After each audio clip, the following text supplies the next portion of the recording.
The next question is, in what specific areas do you need to improve your backpacking skills and knowledge for this hunt? I.e., layering effectively to stay warm and dry, getting better sleep quality in the backcountry, avoiding issues with your feet so that you can hike further, navigating off-trail terrain, finding and setting camp, locating and filtering water, etc. What is your plan to improve in this area? Um, so I've been meaning one of the first videos I intended to make before I knew about this challenge was just an overview of my very first backpack hunt that I did this past fall. It was a mule deer hunt in a unit that I've hunted my whole life and very familiar with the unit. Thought it would be a good litmus test of my ability to backpack hunt, where if there was some kind of emergency or if I forgot something, it would be easy to back out rather than just going all in on out of state hunt.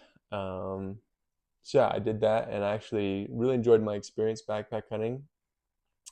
Uh, One really glaring thing that I guess thought I was prepared for, or thought I did a good job initially, was packing food. Um, so a few things about food. One, I packed way too much food. Tried to do the rule of thumb that people say of 100 calories per ounce, I believe is the rule. Every ounce of food you take, you should be getting 100 calories, I think is the rule. I may be mistaken, but it's something like that. And um, I just planned, I guess I went for, the plan was for 3 nights, hunt 4 days. And the idea was, okay, if I want enough food for each day that if I have like a really exerting high output day that I have enough food for every day. I mean, if I, went balls out basically. And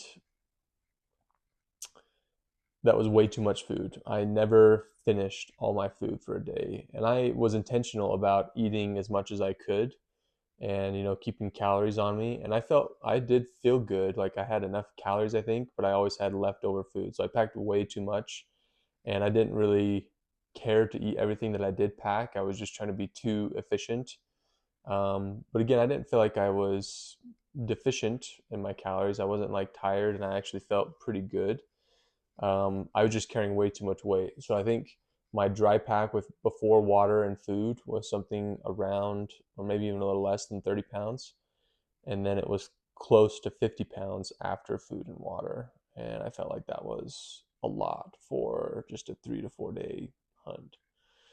Um, yeah, so I've been meaning to do a video on this. Again, I still have one meal that I packed that was left over and do a video on like, here's what I took and here's what I'm going to eliminate. So that's a future plan as I'm actually going to make a video on assessment of like what I packed for food, what worked for me, what didn't work for me, and what I'm going to eliminate and maybe try some new stuff. So that's my plan is to, I don't think the packing itself was bad. Like I repackaged a lot of stuff and put it in a gallon Ziploc bag and all that stuff.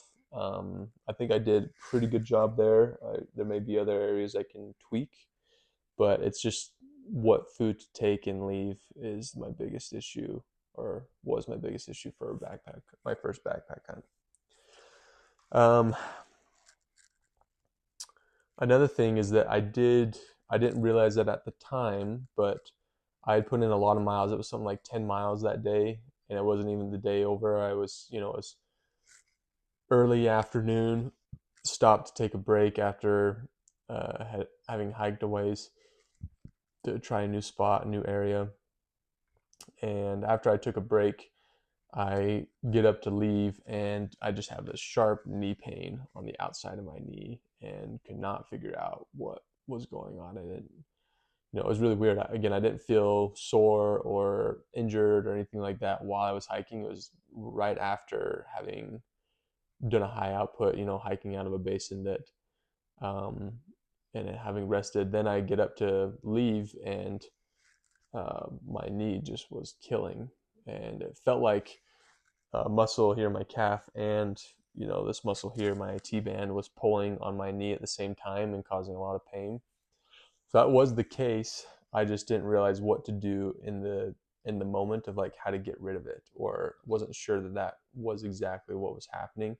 I just had knee pain and I wasn't sure, you know, if it was muscle tightness, if I pulled a muscle. I pulled several muscles before, through my athletic career, and I know what it feels like, and nothing had happened, like no popping or anything like that. So I was just kind of confused of why it hurt so bad when I hadn't, felt like there was an instance of an injury occurring, like a sudden moment, basically.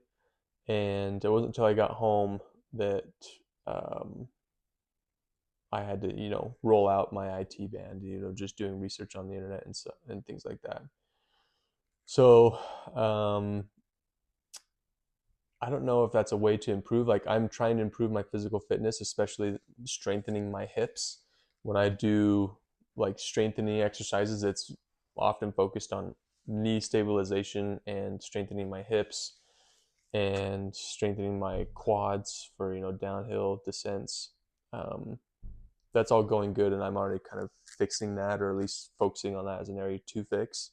And I feel like that will help my, I guess that's the next question, is physical capabilities. So maybe I won't touch on that too much more. But actual skills, layering, staying warm and dry, I don't feel like I had any issue in my first hunt. Granted, it wasn't that wet, but I actually slept really good. I was kind of nervous about that, but I slept really good and preferred doing that, sleeping in the backcountry, compared to, hiking out of there each and every day to go home to sleep in a warm bed and showering and stuff. Like, it sounds nice, but you actually get less sleep that way. At least I do. I got more sleep in the backcountry, and I felt better from it. Avoiding issues with your feet. I didn't have any issues with my feet. Besides, I have these. It's not like a common boot. They're the Danner Mountain 600 boot. It's not considered a hunting boot or anything like that, but um, I really like them. It's been a durable boot for me. It fits me really well. I've never had any blister issues. The only problem is that it's all leather, and this was in August that I hunted this backpack hunt, and so my feet were sweating a lot. I wore darn tough. I don't remember if they're the hike or the hunt socks. So it's like a full medium cushion, and my feet just got so sweaty that my sock kind of started to swim around in there, and I had to, when I would take a break, take my sock off and let it dry out. So on my gear list this year is to get a lighter weight, more like a synthetic based footwear, probably also from Danner, just because I know that Danner shoes work for me. They don't give me blisters or anything like that. And um, a lighter weight one that breathes better, so that for those types of hunts, I have an option that's not going to be as sweaty for my feet. Navigating, I don't feel like I've had an issue, but then again, I haven't really hunted many places out of state. It's been a unit that I've been familiar with. Finding and setting up camp, so that was, and locating and filtering water. So I'll touch on those things and be done with this question.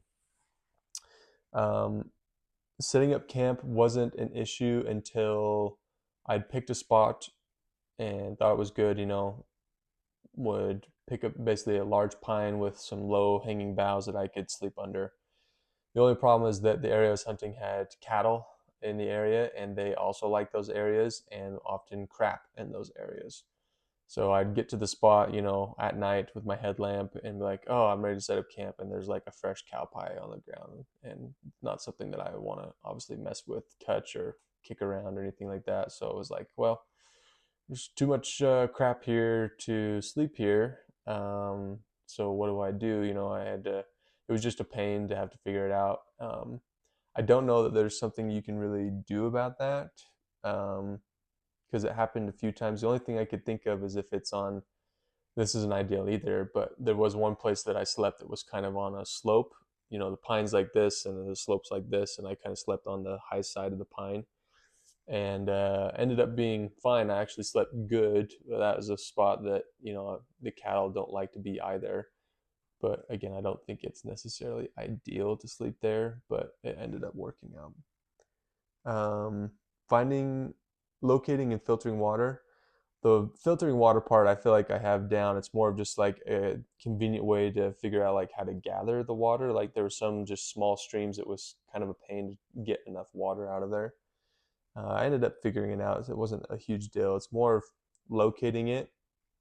I didn't realize how much water I would consume and how much I'd have to go. So pre-scouting places for water that are reliable is pretty crucial, or packing enough water in the first place.